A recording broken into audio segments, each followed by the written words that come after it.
Okay, Hare Krishna. So I'm here still I'm in Karuna Bhavan.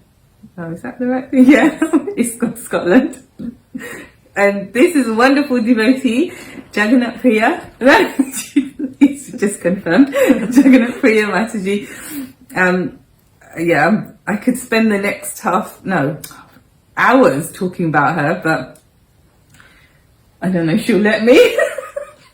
So we're going to read today from, Canto 3, Chapter 15, Text 1. New chapter, Description of the Kingdom of God. So we just say invocation together. Om Namo Bhagavate Vasudevaya. Om Namo Bhagavate Vasudevaya. Om Namo Bhagavate Vasudevaya. Okay, so verse 1. Sri Maitreya said, My dear Vidura, Diti, the wife of the sage Kashyap, could understand that the sons within her womb would be a cause of disturbance to the demigods. As such, she continuously bore the powerful semen of Kashyap Muni, which was meant to give trouble to others for 100 years. So have you got any? So that means she didn't give birth for 100 years. Yeah. Wow. And it was meant to give trouble to others. So it's not very auspicious. But previous to this, she was told by her husband, yes, your sons will be demons, which is, no mother wants to hear that. But her husband said, but your grandson, Prahlad Maharaj, will be glorious, and he glorifies the grandson. But it's interesting, and she was happy. And it actually ends where it says she's happy that Diti was pleased, it says in the previous verse, that my sons will be killed by Krishna. But we were discussing last time that actually, if you think about it, like how glorious that is, because even those who are on the impersonal path or any yoga or this, it doesn't mean they'll see Krishna. It doesn't mean, and the end result of being killed by Krishna, you go back, you become liberated. So it's glorious in that sense. So it's, as Prabhupada explains, but still you wouldn't expect a mother to be so pleased. But now it's interesting that she's holding back on giving birth. And she's also, I don't want to do this. Well, because she knows that because of disturbance to the demigods, so she's trying to prevent. Yes. She did the purport. Yeah. Purport. The great sage Sri Maitreya was explaining to Vidura the activities of the demigods, including Lord Brahma. When Diti heard from her husband that the sons she bore within her abdomen would be causes of disturbances to the demigods, she was not very happy. There are two classes of men, devotees and non-devotees. Non-devotees are called demons, and devotees are called demigods. No sane man or woman can tolerate the non-devotees giving trouble to devotees. Diti therefore was reluctant to give birth to her babies. She waited for 100 years so that at least she could save the demigods from the disturbance for that period. So I was thinking she's feeling compassion. Out of compassion, she doesn't want to disturb the demigods, so she's trying to stall herself giving birth for 100 years. And she was bearing the, babies in her womb for 100 years so that she could. But I was thinking, would that be 100 years? Or in terms of different time and I'm sure it was long, but I'm not sure. Because like that, in terms of time but even like in previous ages, like 100 years would still be 100 years. Right. So it's not. So it was still. It wasn't that she was still inconvenienced for some time. It wasn't. Yeah. But because it's not like they're not on the heavenly planets; they're on Earth, aren't they? So the earthly years would still be the same. Okay. Yeah. 100 years. Yeah. It's not like demigods years. Yeah. Yeah, it's true. So it's a long time. Okay. Anything else? Okay, text 2. By the force of the pregnancy of deity, the light of the sun and moon was impaired in all the planets, and the demigods of various planets, being disturbed by that force, asked the creator of the universe, Brahma, what is this expansion of darkness in all directions?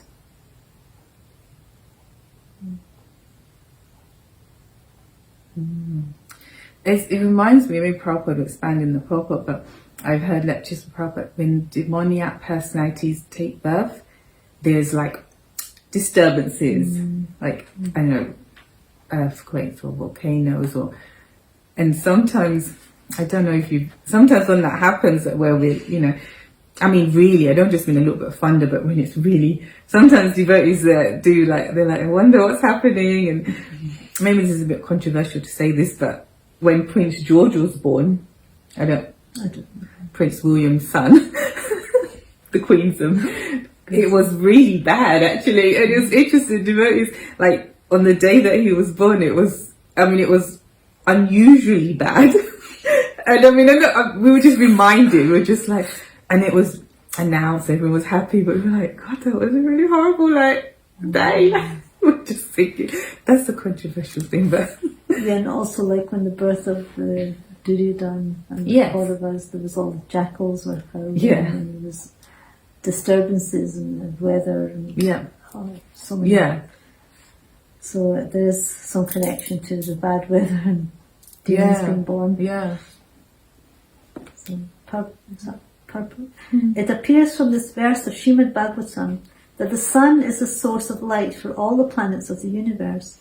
The modern scientific theory, which states that there are many suns in each universe, is not supported by this verse. It is understood that in each universe there is only one sun which supplies light to all the planets. In Bhagavad Gita, the moon is also stated to be one of the stars. There are many stars, and when we see them glittering at night, we can understand that they are reflectors of light. Just as moonlight is a reflection of sunlight, other planets also reflect sunlight. And there are many other planets which cannot be seen by our naked eyes. The demonic influence of the suns in the womb of deity expanded darkness throughout the universe. Oh, wow. Yes, I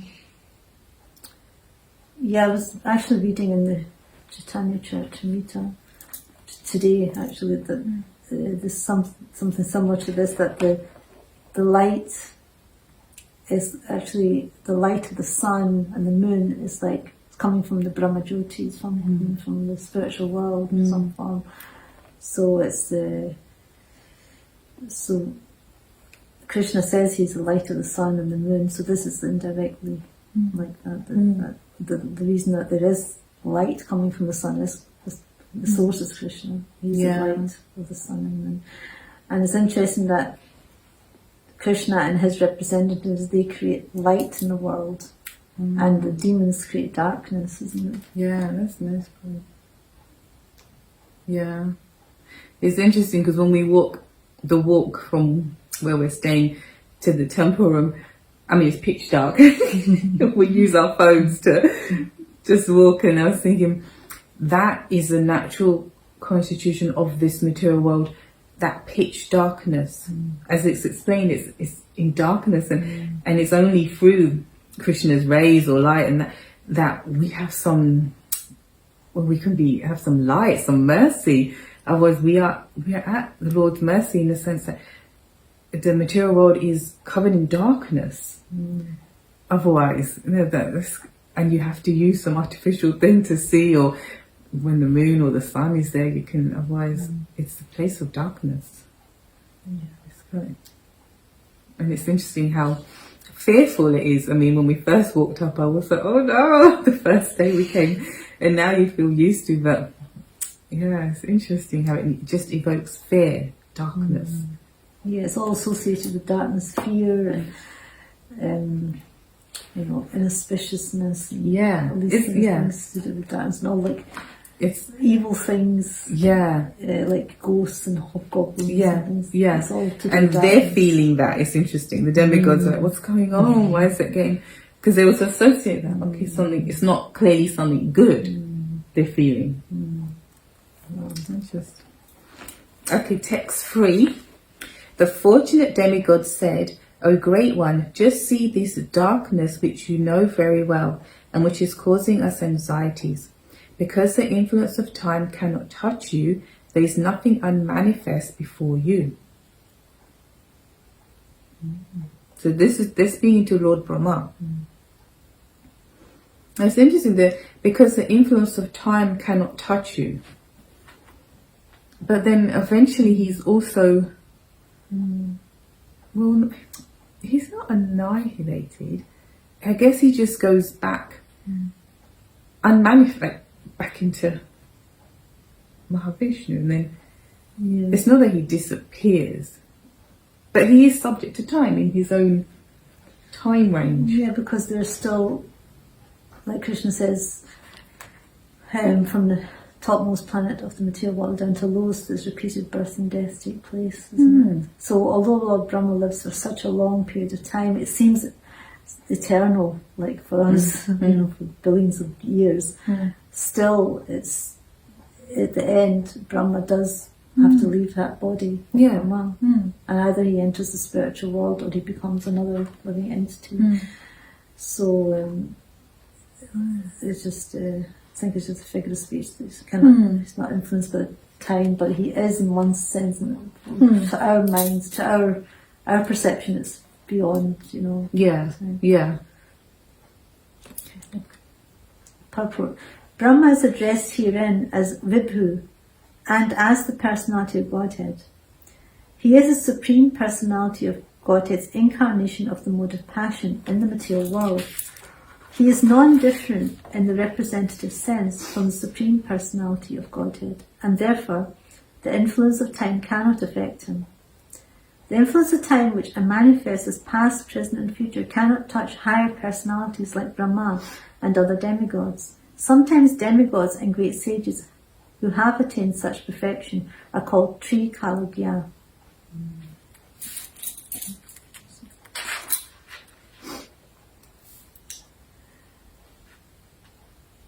Yes, there's some place where Prabhupada says that Lord Brahma is such an exalted personality that he's almost like the Supreme Lord, almost not equal to, but almost, because he has so much power and influence, and he's like it says here, the influence of time, like past, present, future, cannot touch higher personalities like Brahma and other demigods. Because they actually can see past, present and future, isn't it? Right. Trikalagya means they can see past, present and future. So they're and they're also like they can see what's happening in the universe. They're like also like Krishna knows what's happening, like as a super soul. The demigods are seeing what's happening in the material world, and they're able to, you know, they know what's going on, so they are aware of all the things that are happening. Maybe not to the extent that Krishna is not, but to some degree they are aware. Right, yeah. Okay, text 4. O God of the demigods, sustainer of the universe, head jewel of all the demigods in other planets, you know the intentions of all living entities in both the spiritual and material worlds. One thing that just is interesting, so they've come to Lord Brahma because they're perplexed, like what's going on. But I'm just noticing, and not just here, but in Bhagavatam in general, the way people speak when they approach, you know, there's some appreciation, there's some glorification, it's a nice interaction. It's not just, what's going on, you know, it's respectful and, appreciation of that person when they speak to each other. It's kind of like the culture of, the Vedic culture is a culture of respect. Yeah. And the demigods show this as well, that they don't just address each other. They actually kind of, they first glorify the personality, then they start revealing what their intentions are, what they want. It's interesting. It's a culture of respect. Yeah. And it's interesting that they can do that, because sometimes you could be with people for so long, but I'm thinking, I don't know how I can appreciate, if that makes sense. We can become service, or just associate in a certain way, and then you might say, I don't know, I can't come up with anything, which can happen. Because it doesn't feel personal. Yeah, and even like Prahlad Maharaj, when he addresses his father, he says, "Oh, best of the asuras." Right? Or something like this. It's like, even to his father, who's a demon, he doesn't just say horrible things. He actually has respect and addresses him in a respectful way. And in a way that he would appreciate, because he wants to hear, I'm the best. It's true. Purport. Because Brahma is almost on an equal footing with the personality of Godhead, he is addressed here as the God of the demigods, and because he is the secondary creator of this universe, he is addressed as the sustainer of the universe. He is the head of all the demigods, and therefore he is addressed here as the head jewel of the demigods. It is not difficult for him to understand everything which is happening in both the spiritual and material worlds. He knows everyone's heart and everyone's intentions. Therefore he was requested to explain this incident. Why was the pregnancy of deity causing such anxieties all over the universe? So that's how great Lord Brahma is, actually, that he's almost on an equal footing with the personality of Godhead. He's such an exalted post.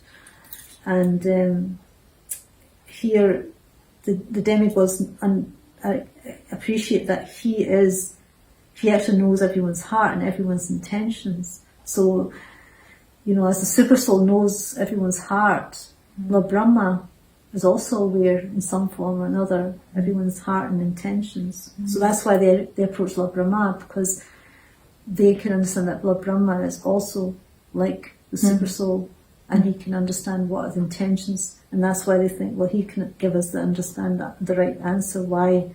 What is the problem with this pregnancy of deity? Why is it causing so much problem to the universe? That's the main question. And so they have that faith. Okay, one more. Text 5. Our original source of strength and scientific knowledge, all obeisances unto you. You have accepted the differentiated mode of passion from the Supreme Personality of Godhead. With the help of external energy, you are born of the unmanifested source. All obeisances unto you.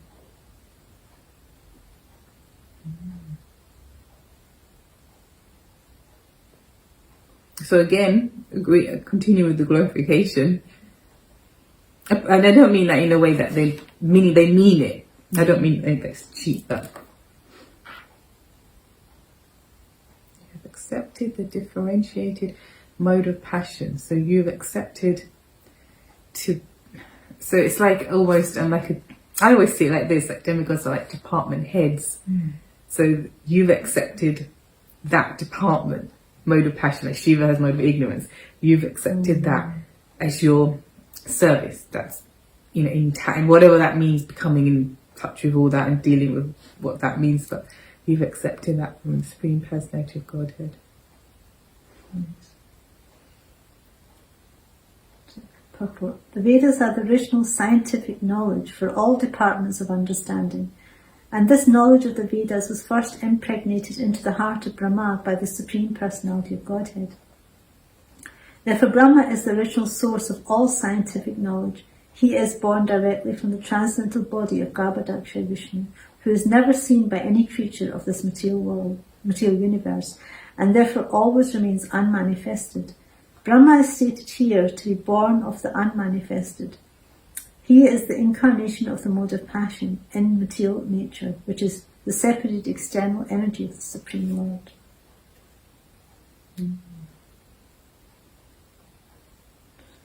So it was interesting that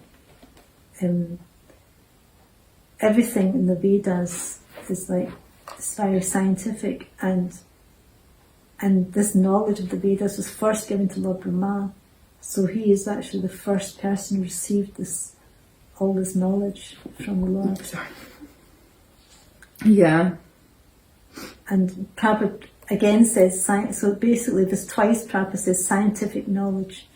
It's very kind of, it's not just some sentimental, thing. It's actually very scientific. And Prabhupada always says that Krishna consciousness is a science of spiritual life. It's not sentimental or, something, just some philosophy or some sentimental thing. It's actually a scientific process of knowledge.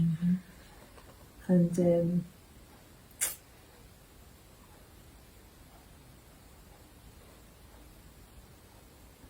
yes.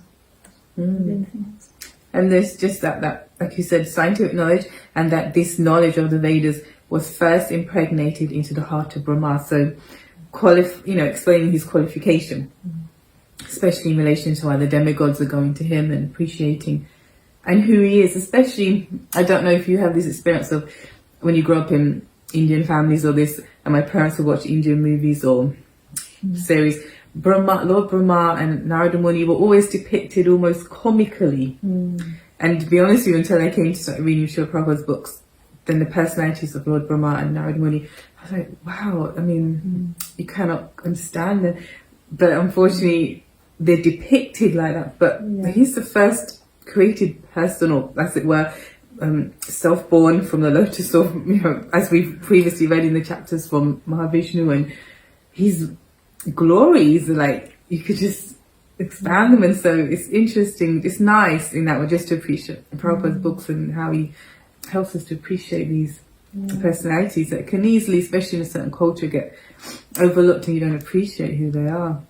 Yeah, especially Lord Brahma, he's the head of our Sampradaya. Exactly, yeah. So he's like the first person who received this knowledge. And also there's a nice verse in the Gopal Tapani Upanishad, can't remember exactly the words, but it says that Lord Brahma, after he meditated upon the Lord for millions of years, and at last he was able to understand that the Supreme Lord was in the form of a transcendental cowherd boy.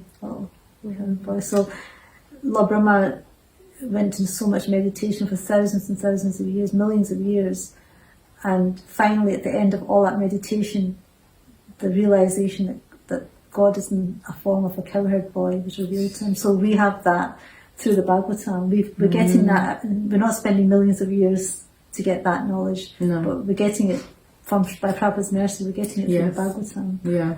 We're so fortunate. We didn't have to spend millions of years in meditation and we didn't need to spend millions of pounds either to get a book.